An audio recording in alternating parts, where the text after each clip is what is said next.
Quisiera preguntarle, presidente Duque, antes que nada, pues agradecerle por estar con nosotros nuevamente en Davos. Este es el cuarto año de su mandato y usted seguramente ha acumulado una enorme experiencia con logros muy importantes y una agenda muy ambiciosa en la que hemos tenido el honor de colaborar. Pero también usted debió navegar un contexto muy desafiante, marcado sobre todo por la crisis del COVID, con las consecuencias en materia de salud, repercusiones sociales, económicas y también políticas. ¿Cuáles son las principales lecciones para Colombia y también para Latinoamérica en cuanto a la construcción de resiliencia y a la preparación para nuevos riesgos? Bueno, primero muchas gracias, Marisol. Es un gusto estar nuevamente aquí en Davos. Agradecerte no solamente la moderación de este panel, sino toda esa gestión que haces permanentemente por nuestra región. Un saludo también afectuoso al presidente Abinader, la vicepresidenta Dina, también al presidente Rodrigo Chávez. Es un gusto estar aquí con ustedes. Yo de pronto empezaría por lo siguiente. Cuando yo era candidato presidencial, me preguntaron en alguna entrevista cuál es su palabra favorita. Y yo dije, resiliencia. Y recuerdo que la entrevistadora me dijo, ¿qué? Era una palabra que parecía una palabra medio demodada, medio antigua, no convencional, y hoy todos usamos esa palabra. Para mí la definición de resiliencia es poder convertir la adversidad en una oportunidad. Y para nosotros fue muy duro que hubiéramos cerrado el año 2019 con una economía que crecía por encima del promedio mundial, por encima del promedio de América Latina. Teníamos además un superávit fiscal primario por primera vez en 8 años y vino este gran enemigo del COVID-19. Y entonces ahí teníamos dos alternativas. O nos quedábamos en la crisis o podíamos voltear esta crisis a favor de Colombia. Obviamente los efectos que ha traído la pandemia han sido muy duros. Pero si a mí me preguntan, muéstreme unos indicadores que resalten la resiliencia de Colombia, yo diría varios. El primero, el año pasado crecimos 10.6%, mayor crecimiento que ha registrado Colombia. Y este primer trimestre del año 2022 crecimos al 8.5%, mejor primer trimestre en lo que va corrido este siglo en Colombia. Pero lo segundo es que logramos que la pobreza multidimensional, medida en toda la multiplicidad de factores, la que registró Colombia en el 2021 es la menor desde que se hacen mediciones de pobreza multidimensional. El tercer factor, la informalidad laboral, que era pues, una amenaza que surgía también con la pandemia.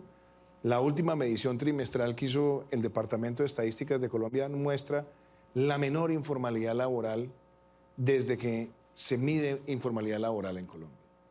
Y obviamente han ocurrido otras tres cosas que para mí también fueron sorprendentes. Mayores ventas de vivienda en la historia de Colombia en medio de la pandemia con los apoyos que dimos en la vivienda de interés social. 61% de los beneficiarios, personas con menos de 2 salarios mínimos. Logramos la transformación de la matriz energética en medio de la pandemia, pasando de 28 megavatios de renovables no convencionales a 2.800 que quedarán este año. Y en paralelo, la inversión más grande en infraestructura que nos permite decir que en agosto habremos inaugurado el mismo número de kilómetros que en los primeros 25 años de concesiones viales en Colombia. Eso para mí es resiliencia. Y entonces viene la pregunta de los retos. Y veníamos hablando esto con el presidente Abinader, a quien aprecio muchísimo. ¿Cuáles son los retos que hoy podemos poner de relieve para el mundo? Se ha hablado mucho en Davos de seguridad alimentaria. Los países todavía tenemos mucha frontera agrícola, pero necesitamos la inversión. Colombia tiene 22 millones de hectáreas de potencial agrícola y tenemos 9 millones hasta ahora aprovechados. Eso es muy importante por lo que se está viviendo. Segundo, tenemos energía. Es decir, hoy tenemos petróleo, tenemos gas, tenemos carbón, pero tenemos renovables no convencionales que nos pueden llevar a entrar en el tema de hidrógeno verde y otros combustibles. Y lo tercero, que es muy importante también, ahora que se habla de friendshoring, nearshoring, nuestros países pueden ser los nuevos asentamientos industriales con muchas mayores seguridades pensando en el mercado norteamericano. Entonces, con eso yo creo que cubro la definición, el resultado y el potencial futuro, Marisol. Déjeme hacerle una pregunta cortita. Usted mencionó la formalidad. Ese es un problema que nos afecta a toda Latinoamérica. Si usted pudiera mencionar una estrategia, la más exitosa para combatir la informalidad, ¿cuál sería esta? Pues lo primero es que necesitamos más gobiernos pro empresa en América Latina. Yo hice campaña diciendo que iba a bajar la tributación empresarial. Tuve mucha resistencia a unos sectores, pero mostró que tenía resultado. ¿Qué hicimos? Logramos descontar el 100% del IVA de bienes de capital, logramos descontar el 50% de los impuestos locales y fuera de eso eliminamos la renta presuntiva, generamos un marco de inversión. Eso ayuda a detonar empleo. Pero en medio de la pandemia, cuando vimos que había un desempleo juvenil que se estaba creciendo, decidimos subsidiar el 25% de un salario mínimo legal mensual a todo nuevo empleo que se genere en jóvenes entre 18 y 28 años de edad.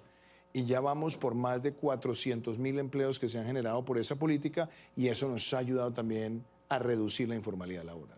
Gracias, presidente. Son muy reveladores los números que nos indica. Yo tuve la oportunidad de visitar al presidente Abinader hace poco en Santo Domingo y la verdad regresé con un sentido de optimismo. ¿Cómo ha enfrentado usted, presidente Abinader, estos efectos de la pandemia, la disrupción de las cadenas de suministro y ahora pues los problemas de inflación? Sí, gracias Marisol. Acabamos de venir de una reunión de la Organización Mundial de la Salud.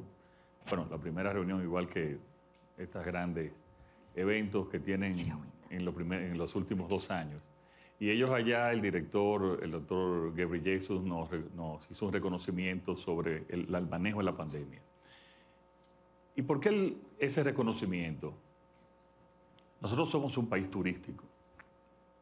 A diferencia de los demás países latinoamericanos y con la excepción de los pequeños estados caribeños. Bueno, y aquí tenemos al amigo Rodrigo Chávez, que también tiene cierta importancia el turismo en su economía. Pero en la nuestra es fundamental. Nosotros tenemos un 16%, entre un 16 y un 18% del Producto Interno Bruto y un 20% del empleo que depende del turismo. Imagínense cuál ha sido el sector más afectado con la pandemia, el turismo. Sí. Entonces, cuando llegamos al gobierno, en el medio de la pandemia, en su punto más alto, el ministro de Salud del gobierno 3 días antes de tomar posesión dijo prácticamente que el sistema de salud estaba colapsado. Y nosotros llegamos a aumentar la cantidad de camas, especialmente de UCI. Básicamente en 3 meses la duplicamos con una especial organización de la logística. Empezamos inmediatamente junto con el sector privado, porque no podíamos comprar directamente, porque estaban en investigación las vacunas. Pues el sector privado nos donó e hizo el primer aporte para la compra de vacunas y ponernos en una lista, en las primeras listas, que al final también hubo sus situaciones, como en todos los países. Pero también empezamos a hablar para la apertura del turismo y la apertura de los hoteles que estaban el 90% cerrados. Y ya ustedes saben lo que eso significa en términos del empleo. Mucha gente nos decía que eso era una locura incentivar el turismo. Pero logramos ya que en la temporada 2020-2021 pudiesen abrir el 50% de los hoteles. Pero ya eso era un 50% más de empleos.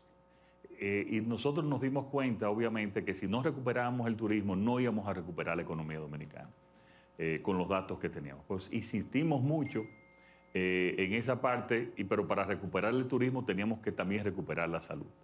Logramos también que nos llegaran y adquirimos vacunas. Yo recuerdo que nos llegó el mismo día la vacuna a Colombia y a República Dominicana. Y empezamos a vacunar de manera intensa con una logística de todo el país. Vacunamos a los empleados de los hoteles también. Y logramos, que era el punto importante y por el cual el reconocimiento del OMS que decía al principio, abrir la economía, pero mantener la salud. Y hoy tenemos uno de los niveles de letalidad menor del mundo, 0.7. Estamos, según la CDC, en riesgo 1, o sea, igual que Estados Unidos, y pudimos abrir completamente la economía. Y por eso fuimos el país del mundo que más se recuperó en el turismo, según la OMT, que nos dio un reconocimiento. Y la verdad que hoy básicamente casi hemos eliminado solamente nos queda un 10% de la infraestructura COVID. Nos hemos recuperado a un nivel que fuimos la economía latinoamericana que más creció el año pasado, con un 12.3%. Iván me quiere ganar este año, pero que no cante victoria todavía. Estamos como en el béisbol. Sí, el primer trimestre crecimos a un 6.1%.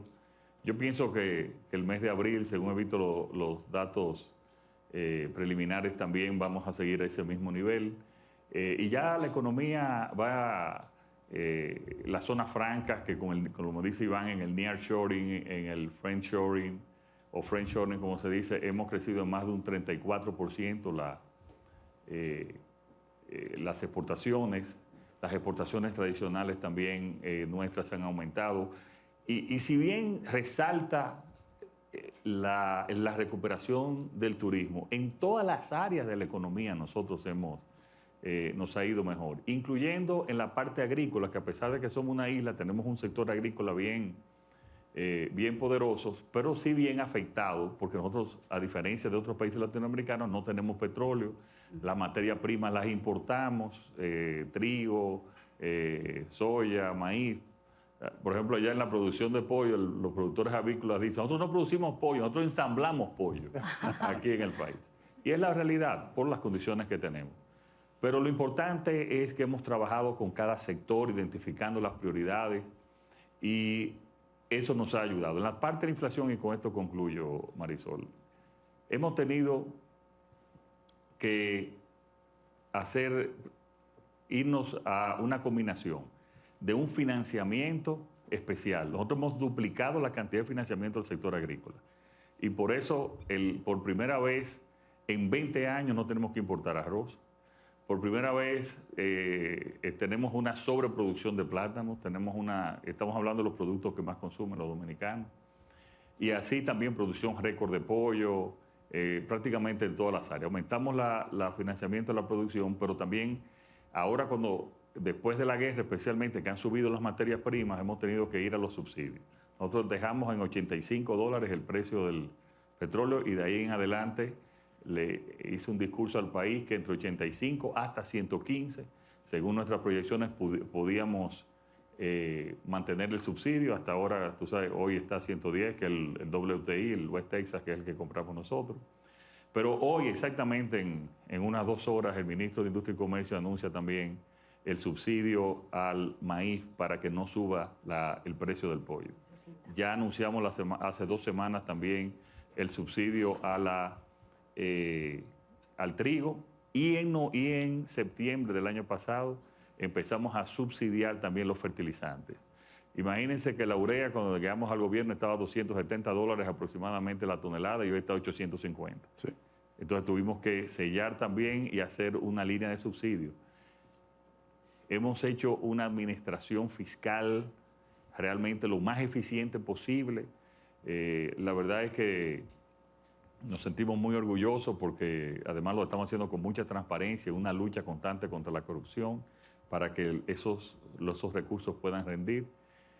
Y terminamos el año pasado con una proyección del déficit menor, y este año sí vamos a tener que, ya por esa situación, y ya se lo anunciamos a los organismos multilaterales, de que sí vamos a tener que aumentar el déficit, aún sí por debajo de las proyecciones que se tenían del año pasado.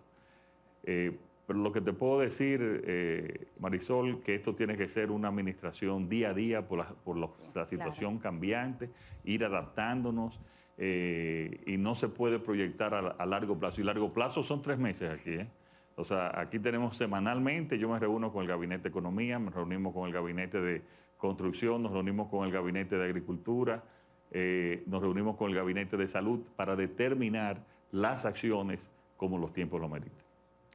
Lo felicito, presidente. Es así. Nos ha tocado vivir en un mundo muy fluido, con factores locales y externos bastante complicados. Quisiera pasar con la vicepresidenta Boluarte.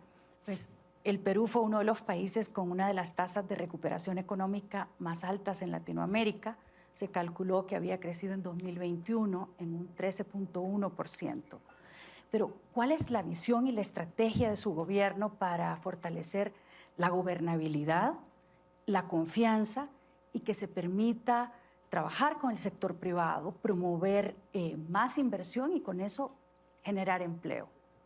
Gracias, Marisol. Primero quiero saludar a nombre del Perú a cada uno de los asistentes a este Fórum Mundial de Economía, en el cual los países daremos a conocer aquello que vivimos día a día en nuestra sociedad.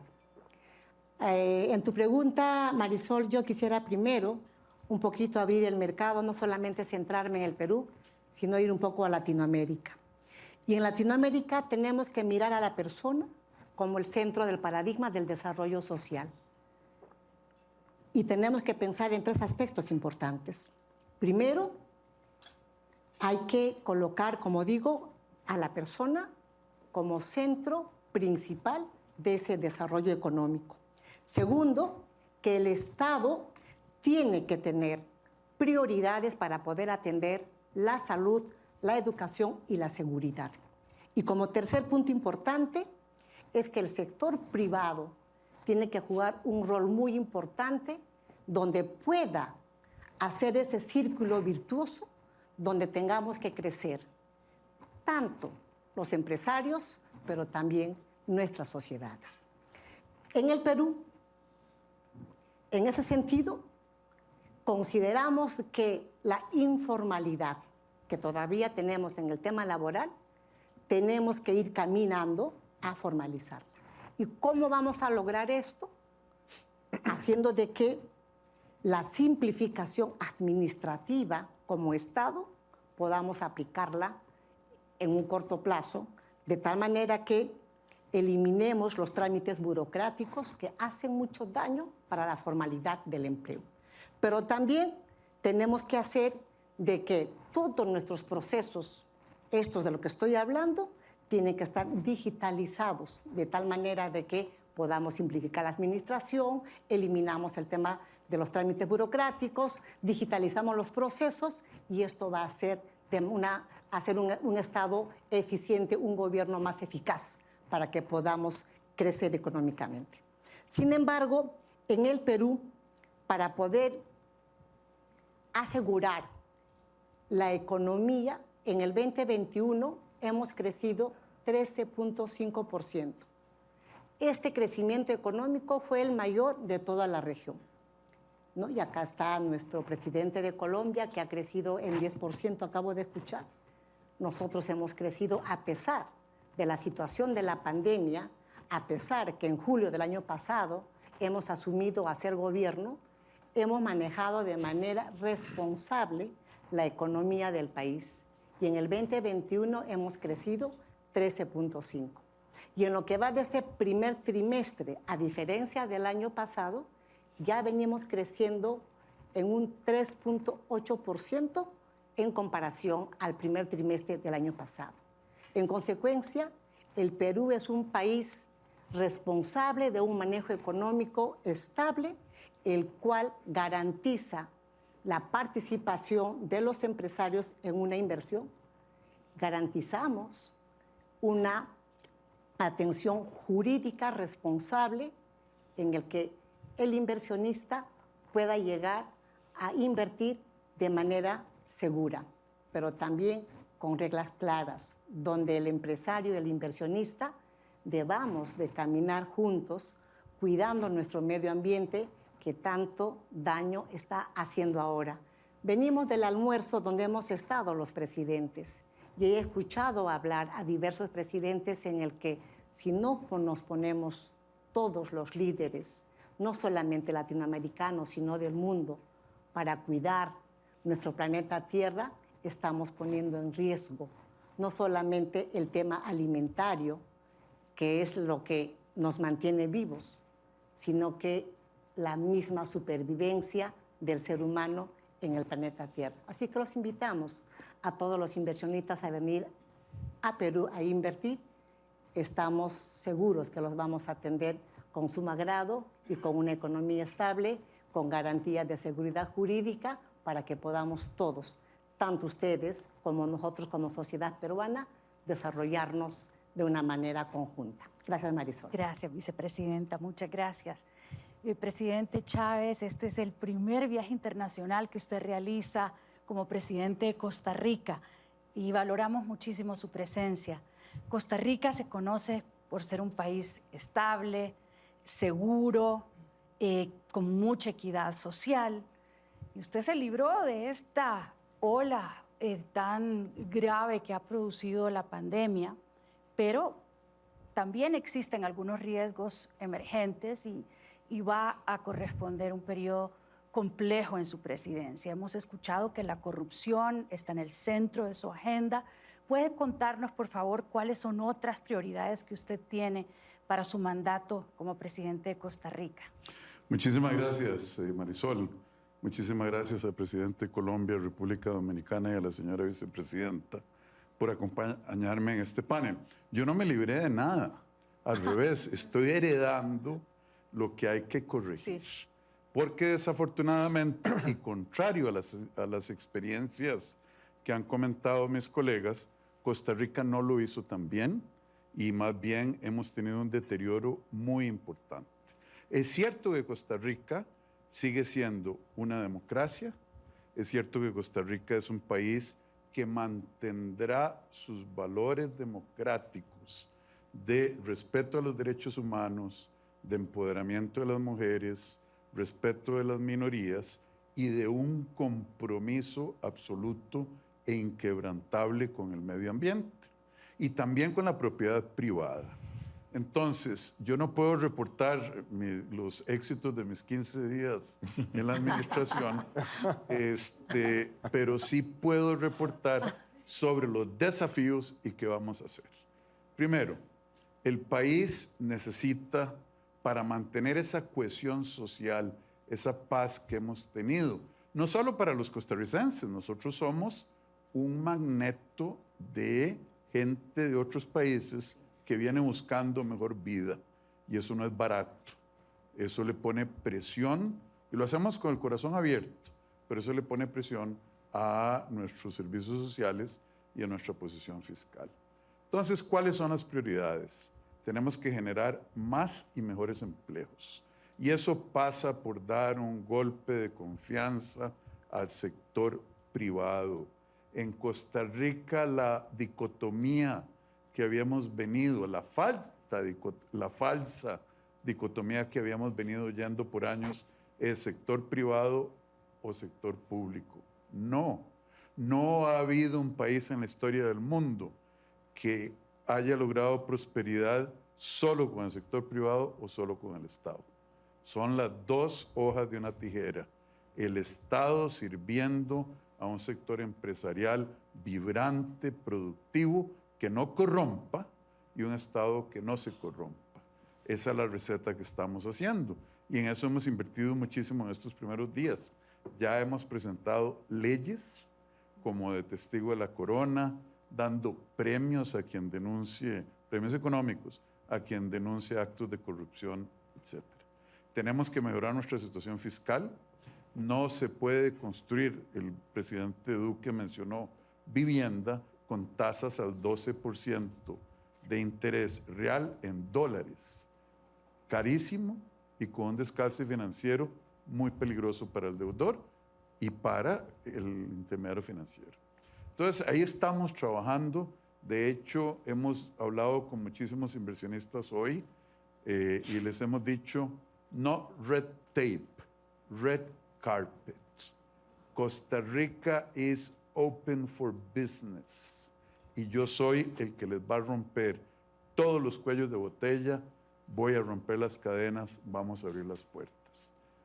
Vengan a invertir en Costa Rica y van a encontrar un ambiente renovado de apoyo, siempre con responsabilidad social. Sí. Definitivamente. Se nos ha echado a perder muchísimo también la distribución del ingreso. Costa Rica era el país más igualitario en la distribución del ingreso junto con Uruguay por generaciones. Eso no ha funcionado. Y se nos ha deteriorado. ¿Por qué? Porque nuestro sistema tributario, en lugar de mejorar la distribución del ingreso, la empeora. La calidad de los servicios públicos, y ese es un compromiso que los costarricenses tenemos. Uno puede debatir si la distribución del ingreso es buena o mala, si lima los incentivos, etc. Lo que los costarricenses estamos 100% de acuerdo es que la igualdad de oportunidades no es discutible y el Estado tiene que dar esa igualdad de oportunidades a través de construir capital humano, educación, salud y seguridad pública. Esa es nuestra ruta. La otra es la calidad de los servicios públicos. Pasamos cada vez que hay una prueba PISA, esas que hace la OCDE, que por cierto mañana celebramos un año de estar en la OCDE. Muchas gracias por el apoyo al ascenso de la OCDE. Somos un país OCDE ya. Sin embargo, cada vez que hacemos un examen PISA, las evaluaciones internacionales, caemos en el ranking. Cuando gastamos casi 8% del Producto Interno Bruto en educación. Y Vietnam es la número 7 del mundo en matemáticas, gastando 4% del PIB en educación. Y nosotros somos de 54, 57 por ahí, gastando el doble. Y no nos comparamos con Finlandia, no nos comparamos con Corea, estamos comparándonos con Vietnam. Entonces la agenda es muy desafiante, con una herencia de muchísimo desorden fiscal, la casa muy desordenada, con los términos de intercambio echados a perder producto del ataque de Rusia contra Ucrania, los índices de comida. Costa Rica es un importador neto de energía, importamos cosas como trigo, no producimos del todo, el maíz, como decía el presidente Abinader, es un insumo para toda nuestra producción de proteínas, y entonces vamos a tener que adaptar mucho la economía al cambio en los términos internacionales de intercambio, a los precios relativos, y eso lleva ajustes. Y me estoy extendiendo, pero aquí termino. La realidad de las cosas es que todos los cambios de política pública, los cambios estructurales, generan ganadores y perdedores. El desafío de este gobierno es hacer que los ganadores sean la inmensa mayoría del pueblo costarricense. ¿Y quiénes van a ser los perdedores? Quienes se han beneficiado de las políticas públicas por años de monopolios privados. Costa Rica hay monopolios privados. El Estado le ha entregado a empresarios un monopolio. Solo usted puede importar agroquímicos, solo usted puede importar ciertas medicinas. Eso se está acabando y en eso estamos trabajando muy duro.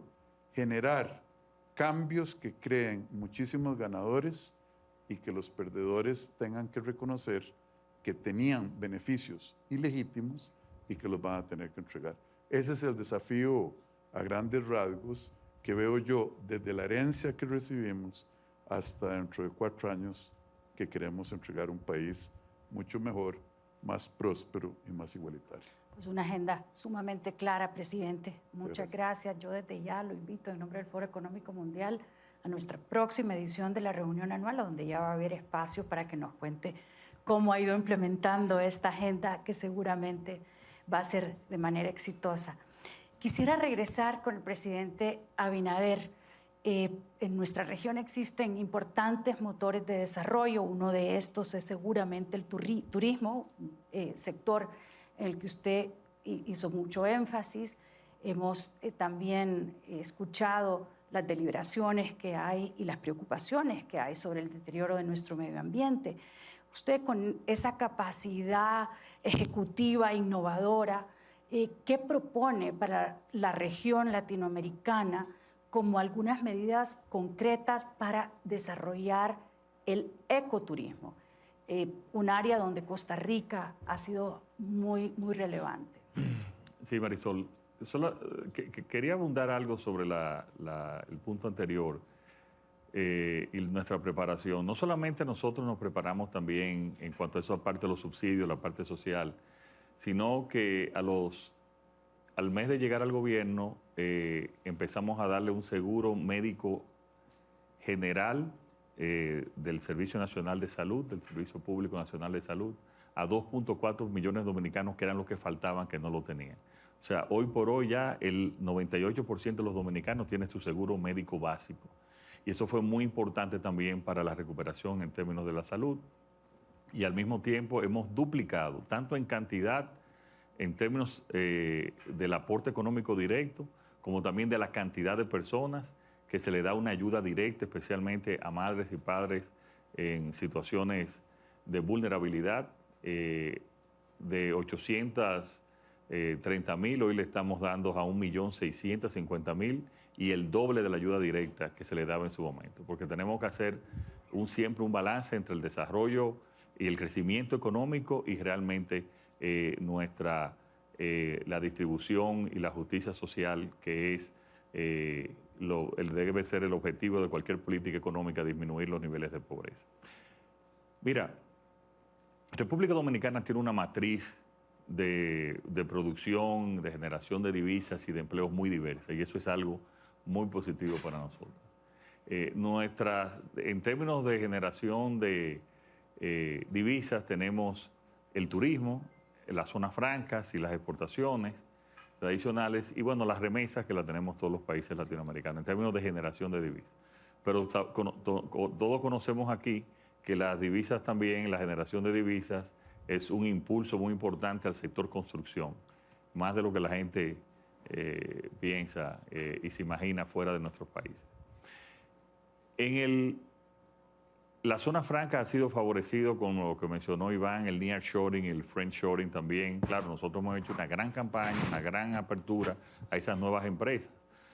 Por ejemplo, te puedo decir que en las zonas francas nuestras ya tenemos exportaciones de 1.800 millones de dólares solamente de dispositivos médicos. O sea, dispositivos médicos ya de una tecnología media importante. Aparte de las zonas francas manufactureras, de telas, ropas y de otros productos que también nos vamos a ir en la parte tecnológica.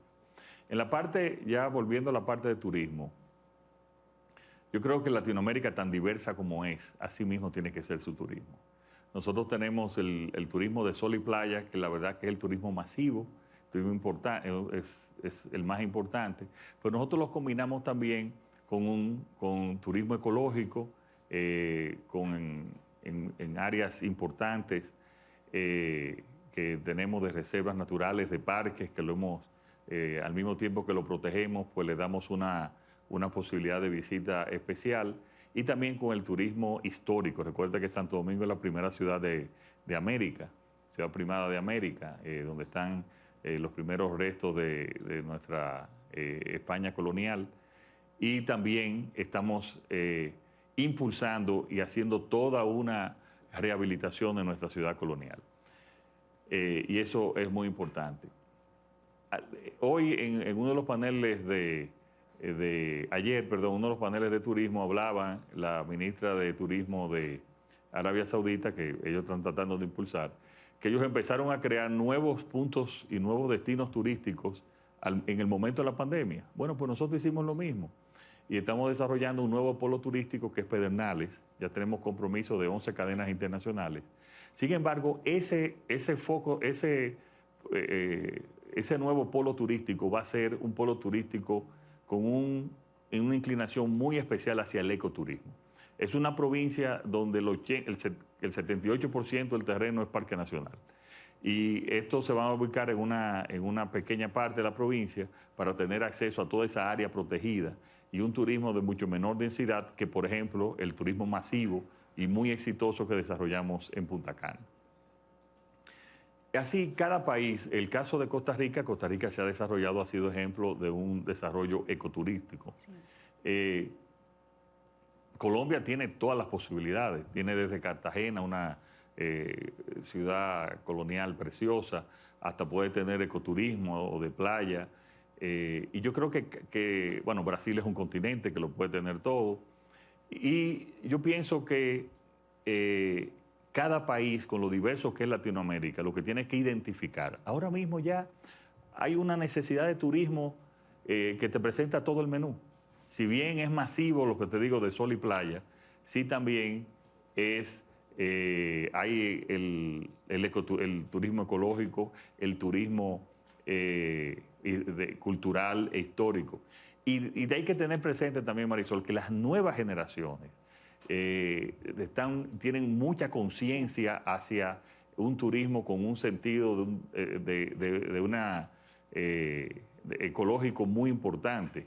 Por ejemplo, mis hijas no van a un restaurante que tenga plástico. Y hablo de mis hijas que tienen de 20 a 25 años. Tienen mucha conciencia en ese sentido. Y así vamos a desarrollar este nuevo polo. Y así tenemos también nosotros que ir a una isla. Y finalmente hay algo que quiero llamar la atención aquí sobre el tema ecológico. Nuestros países, y especialmente en el Caribe, somos los que menos durante siglos hemos contaminado el mundo porque no tenemos desarrollo industrial importante. Sin embargo, somos de los 10% de los que menos han contaminado. Sin embargo, somos de los 10% de los países con mayor vulnerabilidad. Nosotros tenemos el grave problema del sargazo en todo el Caribe. Cuando vemos el aumento del nivel de los mares, de los océanos, tenemos mucha vulnerabilidad en cuanto al calentamiento global. Y eso hay que tenerlo, y los países de mayor nivel económico tienen que tener más conciencia en ese aspecto. Iván y yo estuvimos conversando en Costa Rica, cuando tomó posesión el presidente Chávez, de hacer todo vamos a decir, un parque entre Colombia y República Dominicana, que va a tratar de conservar nuestras aguas, conservar nuestros mares de cualquier explotación que nos afecte. Y esas son cosas que estamos haciendo también conjuntamente. Y en la Alianza para el Desarrollo en Democracia, la ADD, que tenemos entre Costa Rica y Panamá también, estamos discutiendo también hacer en conjunto muchas acciones de tipo de protección al medio ambiente y de protección a nuestros recursos naturales. Gracias, presidente. Sí, y finalmente, que me he extendido, hay una ley muy importante que tengo en el Congreso que yo la definí como prioridad hace 2 semanas, que es la ley de ordenamiento territorial y uso de suelos, que tenemos que saber para qué da cada área, y más nosotros en una isla pequeña, para qué da, que esta tiene un contenido y una posibilidad minera, esta turística, esta agrícola, para no seguir con un desarrollo que es realmente desorganizado. Y eso es fundamental para tenerlo en todos nuestros países. Pues tiene mucho por lo que sentirse orgulloso y optimista, presidente. Gracias. Tocó el tema medioambiental. Costa Rica, un país que desarrolló su conciencia medioambiental con mucha antelación quizá al resto de Latinoamérica. Presidente, ¿cuál es su visión sobre esta agenda medioambiental y de cambio climático tan importante? Mire, Costa Rica es un país que no va a echar para atrás en sus compromisos y en sus deseos de alcanzar neutralidad del carbono, de contribuir y ser un buen ciudadano o una buena ciudadana en el concierto de las naciones, como dirían. Costa Rica permanece comprometida. Necesitamos hacer algunas cosas de manera diferente. Logramos reversar la desforestación. Yo creo que somos el único país tropical que lo ha logrado. Más bien duplicamos la cobertura de bosque en nuestro país de una manera bastante sorprendente y afortunada. ¿Qué nos queda? Nos queda muchísimo invertir en adaptación. Lo que decía mi estimado presidente Abinader, a nosotros nos afecta muchísimo el cambio climático, y no estamos invirtiendo lo suficiente en adaptación y en reconstruir mejor.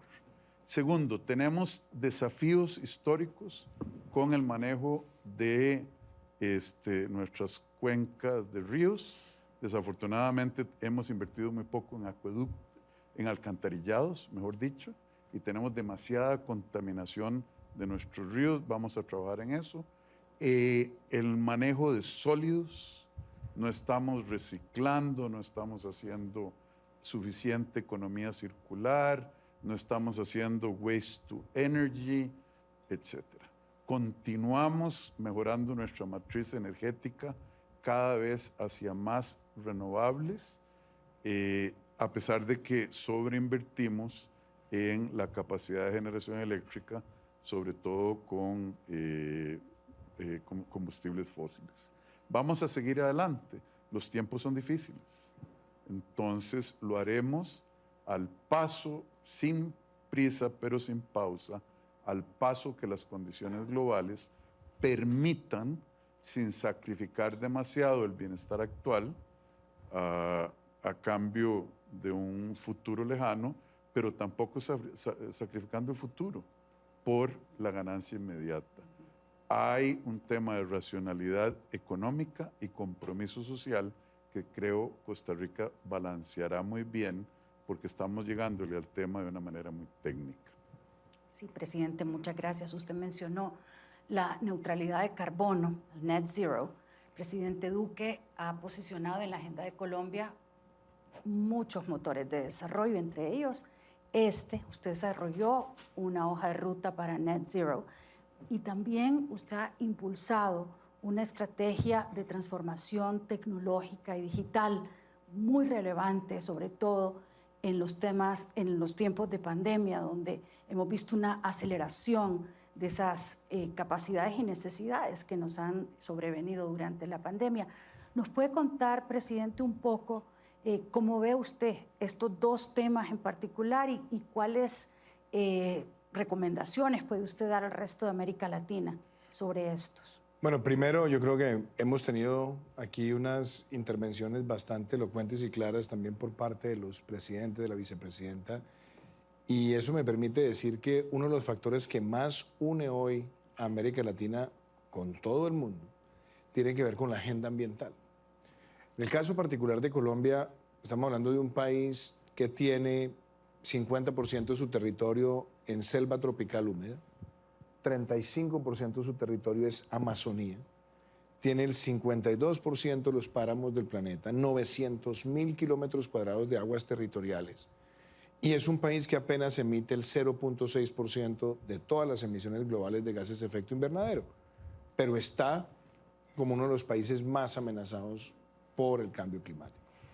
Entonces nuestra postura fue, vamos a tomar el toro por los cachos y vamos a mostrar una agenda donde nosotros nos comprometemos, sí, ser un país carbono neutral 2050, reducir 51% nuestras emisiones al 2030, pero tomar otras acciones que sean inmediatas, como la declaratoria de 30% del territorio como área protegida, y hacer una agenda de economía circular, transición energética, movilidad limpia, que sea acorde con esto. ¿Qué tenemos hoy para mostrar después de 4 años de esta política? Teníamos incipientes 28 megavatios de renovables no convencionales hace 4 años.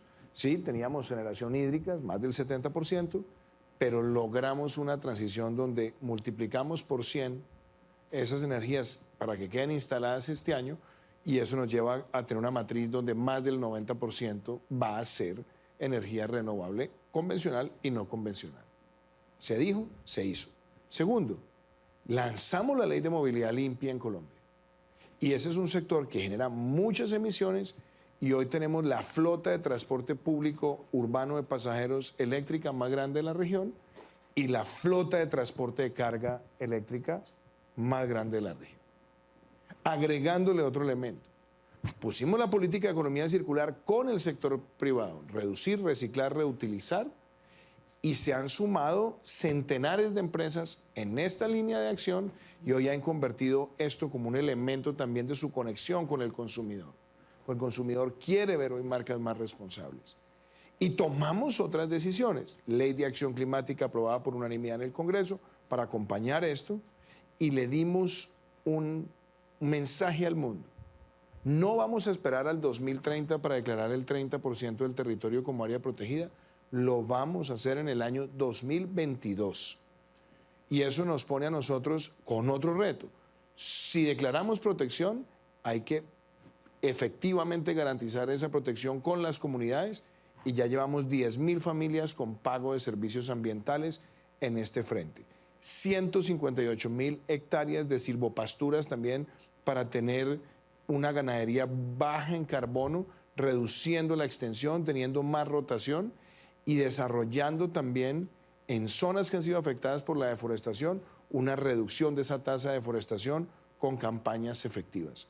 Esto sumado a cómo cada ciudad, en esta estrategia que hemos lanzado con el web, llamada Biodiversidades, contribuye a bajar esta huella, es lo que nosotros hemos llamado el camino a cero.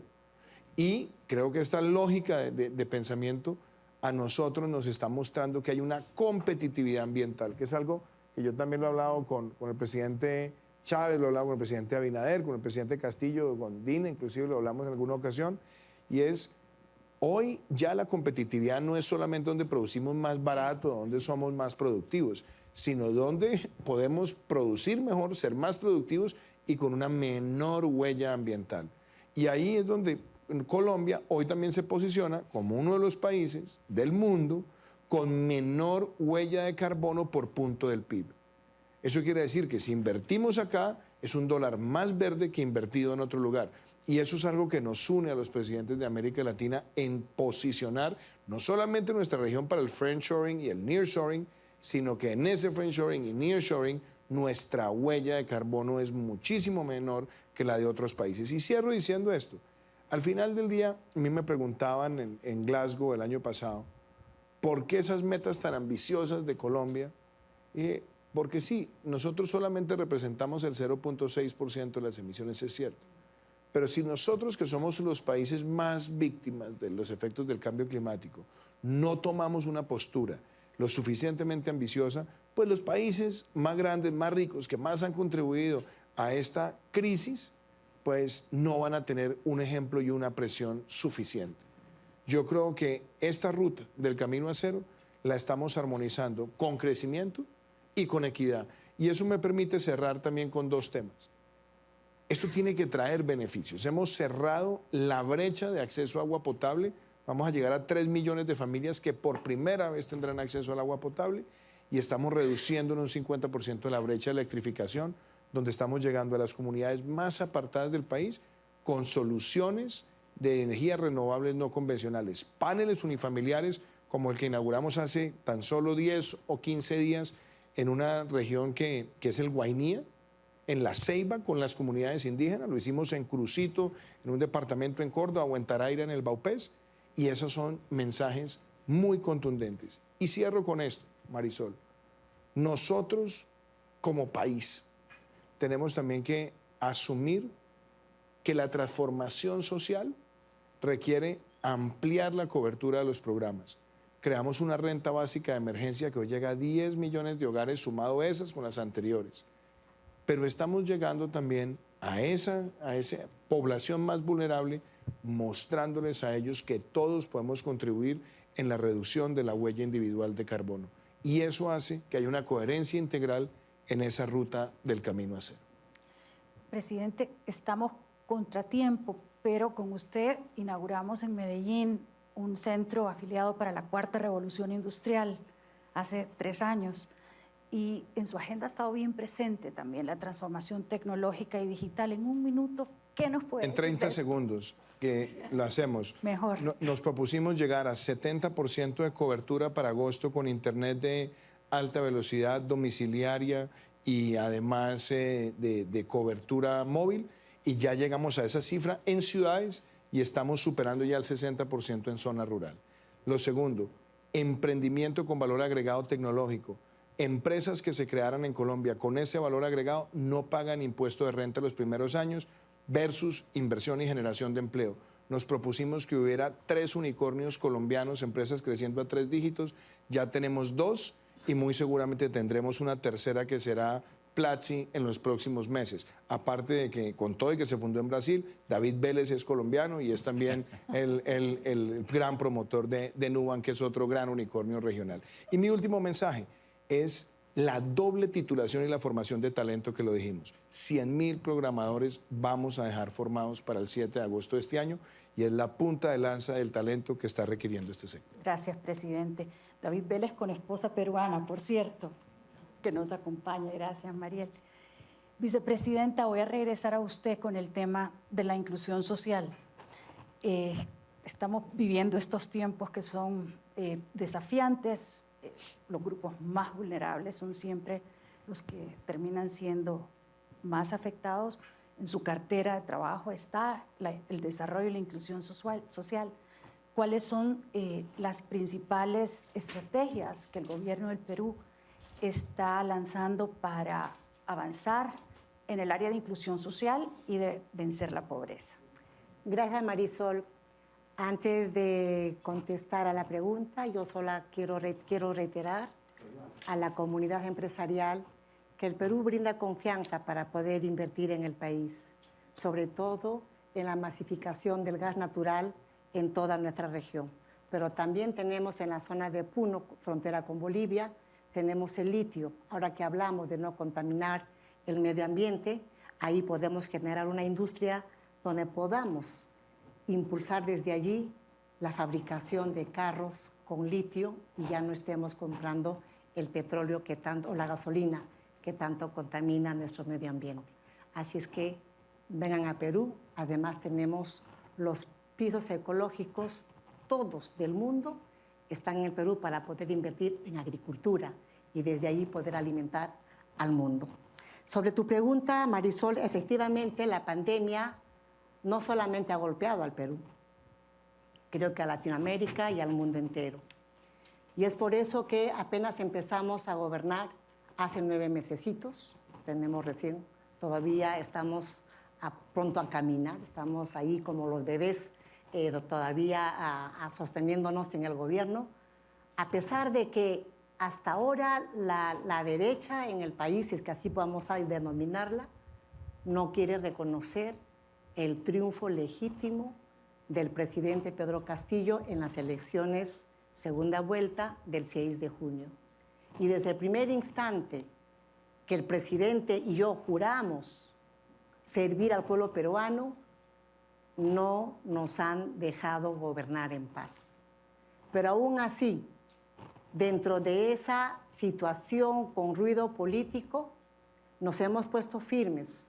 Y como dice el amigo Duque, somos resilientes frente a ese ataque diario que tenemos. Pero vamos avanzando. Y en ese sentido, el presidente Pedro Castillo ha fijado políticas de atención a la población más vulnerable del país. Porque la pandemia ha hecho que bajemos 10 puntos en cuanto a desarrollo y calidad de vida que tenían los peruanos. Y esto ha afectado al 30% de la población, quienes se encuentran en calidad de pobres y pobres extremos. Por ello que desde el Ministerio de Desarrollo e Inclusión Social, del cual soy ministra, apenas ingresamos, hemos propuesto a la población peruana el bono Yanapa y Perú, que significa Te Ayudo Perú. Este ha sido un bono muy ambicioso porque ha cubierto casi al 50% de la población peruana. 13.500.000 personas han recibido su Yanapa y Perú. Eso en cuanto al bono. Pero también desde el programa Jaliwarma Chico Fuerte, atendemos a más de 4 millones de estudiantes entre niñas y niños de primaria y secundaria. Secundaria por el momento en la zona de la selva, que es la más complicada en cuanto a desarrollo social, pero estamos avanzando para que podamos, al término de este medio año, atender toda la secundaria con la alimentación a la escolaridad en el país. Pero también desde el programa Jaliwarma, en cuanto se ha visto que tiene un trabajo sumamente eficiente, se nos ha encargado también la atención de entregar canastas alimentarias a la población vulnerable, llámese ollas comunes. En consecuencia, sí estamos contra el tiempo, me dice Marisol, en cuanto, por ejemplo, a ollas comunes, hemos atendido a más de 243,000 familias, personas en capacidad de vulneración. Pero, Marisol, yo quiero enfocarme en todo caso. Hay un programa muy bonito dentro de los diversos programas, 7 programas que administra el Ministerio de Desarrollo e Inclusión Social, en el programa País, que tiene como principal acción el tema de las PIAs. ¿Qué son las PIAs? La selva peruana es bien difícil de ingresar. A través de estas PIAs, que son barcos, llevamos los servicios del Estado a toda la comunidad nativa. Eso es en la zona de los ríos amazónicos. Llevamos las vacunas, llevamos salud, llevábamos el tema del programa Aurora contra la violencia de la mujer, llevamos educación, llevamos el Banco de la Nación para que puedan cobrar sus bonos. Y no solamente eso, sirve de hospital porque ahí atendemos partos a las señoras a las hermanas de las comunidades nativas. Pero así como tenemos las PIAs que vamos por el río y llegamos a los lugares más recónditos del Perú y donde no pueden llegar los barcos, entramos vía aérea, llevando estos servicios del Estado, ahí donde antes no estaban atendidos, era el sector más excluido de la atención del Estado. Pero así como tenemos los barcos y las avionetas para entrar en la zona selva, en el territorio tenemos 477 tambos en las zonas rurales. Estos tambos hacen los mismos servicios que estos barcos que van por el río Amazónico o que van las naves vía aérea, llevando el servicio del Estado para darles calidad de vida a nuestras hermanas y nuestros hermanos. Estas son las políticas de gestión que el presidente Pedro Castillo ha puesto al servicio de la población peruana y de esa manera hacer un gobierno inclusivo, equitativo y con rostro humano. Gracias, Marisol. Muchas gracias, vicepresidenta. Hubo un tema que no se trató y un tema que es sumamente importante, el de los flujos migratorios. El presidente Abinader mencionó cuán importantes son las remesas familiares en las economías de muchos países latinoamericanos, pero también el factor humano es sumamente importante. Atender esas causas que generan los flujos de migraciones. Ayer se me acercó un Global Shaper, yo iba a traer el tema a la conversación, pero él me pidió que le diéramos un minuto, Alejandro, para que puedas, por favor, hacer tu comentario. Identifícate, por favor, quién eres y danos, por favor, tu testimonio. Hola, buenas tardes a todos y todas. Mi nombre es Alejandro Dali, soy un migrante desplazado que vive en Colombia desde hace 8 años y soy Global Shaper del Hub de Bogotá. Presidente, usted ha implementado medidas excelentes para la integración de migrantes y refugiados venezolanos, no solo en Colombia, sino que han sido ejemplo para la región y el mundo. ¿Qué le recomendaría a los otros países de la región para seguir implementando una agenda de integración por los migrantes venezolanos en el mundo? Primero, muchas gracias por tu pregunta y por esa intervención y por contarnos de tu experiencia, cosa que la verdad me llena el alma. Y yo empezaría diciendo esto: el mundo necesita salir de las dos formas fatales de enfrentar la migración. La primera forma fatal es la xenofobia. En muchos lugares del mundo, el migrante llega y es recibido con agresión, con rechazo, con estigmatización. Y lo segundo que hay que vencer es la indiferencia. Porque en muchos lugares el migrante llega y se mira a otro lado, y se le deja expósito a su suerte, luchando diariamente por ser visible y por incorporarse a una sociedad. Yo desde el primer día de gobierno, lo dije además en campaña, quería vencer esas dos cosas y lanzar un estatuto de protección temporal en Colombia. Muchas personas me hablaron que era una decisión impopular, pero cuando se trata de atender a las personas que están luchando por su vida, la popularidad tiene que ser lo menos importante. Es la consideración humana. ¿Y qué logramos? con ese estatuto, de hecho aquí me acompaña mi jefe de gabinete, María Paula Correa, que ha estado liderando esa tarea conmigo y con Juan Francisco Espinosa en el gobierno colombiano, vamos a entregar el primer 1.000.000 de tarjetas del Estatuto de Protección Temporal en casi un año, algo histórico, en el próximo mes. Y esperamos dejar, por lo menos ya en toda la parte biométrica, asignación y ya el registro, los otros 800.000 antes del 7 de agosto. ¿Qué podemos decir hoy? Rompimos el paradigma. Decían, esto le va a quitar el empleo a los colombianos. Hemos bajado la informalidad, hemos recuperado empleo prepandémico aún con este estatuto. Y lo otro, hemos logrado una inserción real al sistema de salud, a la bancarización, al acceso a vivienda, que vence la invisibilidad y la indiferencia. Y algo que yo quiero agradecer, esto no es una decisión solamente del presidente. Los gobernadores, los alcaldes, el sector privado y la sociedad en general en Colombia han mostrado esa solidaridad. Y yo en eso mantendré mi compromiso férreo siempre. Pero también quiero aprovechar para decirlo acá. No podemos ser indiferentes frente a la causa de esa tragedia humanitaria que es la dictadura de Nicolás Maduro. Hay que seguir perseverando todo el tiempo que se requiera hasta que Venezuela retome la democracia. Ser solidario, ser fraterno con el migrante, pero ser defensores a ultranza de la democracia. Muchas gracias. Bueno, muchísimas gracias, señores presidentes, señora vicepresidenta.